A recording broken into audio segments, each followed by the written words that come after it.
હર હર મહાદેવ મિત્રો, આપનું સ્વાગત છે આજના મારા નવા વિડીયોમાં। તો આજે આપણે બનાવવાના છીએ ટમેટાની ચટણી।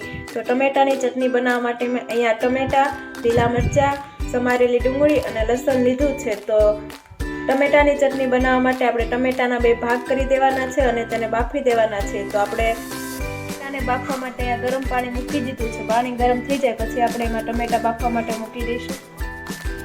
તો આપણું પાણી બરાબર ગરમ થઈ ગયું છે। તો આપણે હવે એમાં ટમેટા નાખી દઈશું।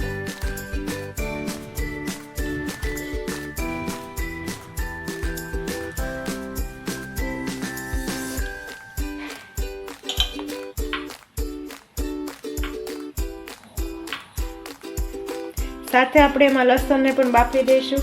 તો લસણ નાખી દઈએ।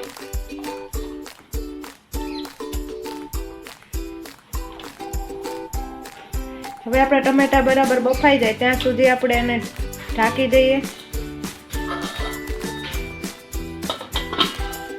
ટમેટા બરાબર બફાઈ ગયા છે, એની છાલ છૂટી ન થઈ જાય ત્યાં સુધી એને બફાવા દેવાના છે। તો આપણે હવે પ્લેટમાં કાઢી લઈએ।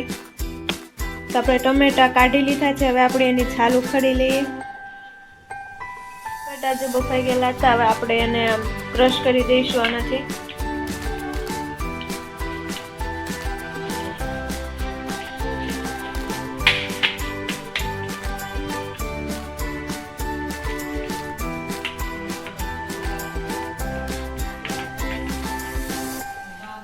લસણને પણ આમાં કરી દેવાનું છે।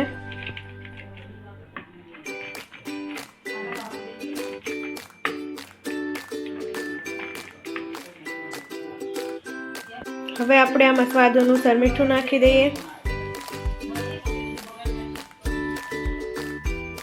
અને થોડું લાલ મરચું નાખી દઈએ।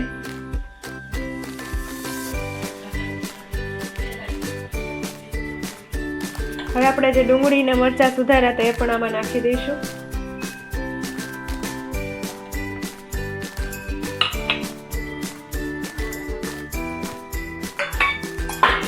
મિક્સ કરી દઈશું બધું। તો આપણો મસાલો નાખીને તૈયાર કરી નાખીએ છીએ। આને તમે જો વઘાર્યા વગર ખાવા માંગતા હોય તો તમે એને વઘાર્યા વગર પણ ખાઈ શકો છો અને જો વઘારેલું ભાવતું હોય તો તમે વઘારીને પણ ખાઈ શકો છો। તો આપણે અહીંયા વઘારવાના છીએ। તો વઘારવા માટે મેં ગરમ તેલ મૂકી દીધું છે। તો આપણું તેલ બરાબર ગરમ થઈ ગયું છે। આપણે એમાં રાઈ અને જીરું નાખી દઈશું।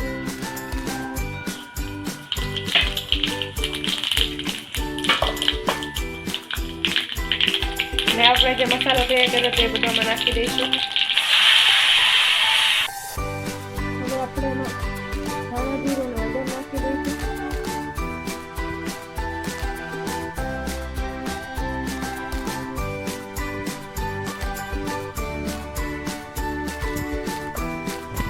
મિક્સ કરી દઈએ। હવે એને 2 થી 3 મિનિટ સુધી ચડવા દઈશું અને પછી આને લઈ લઈશું આપણે।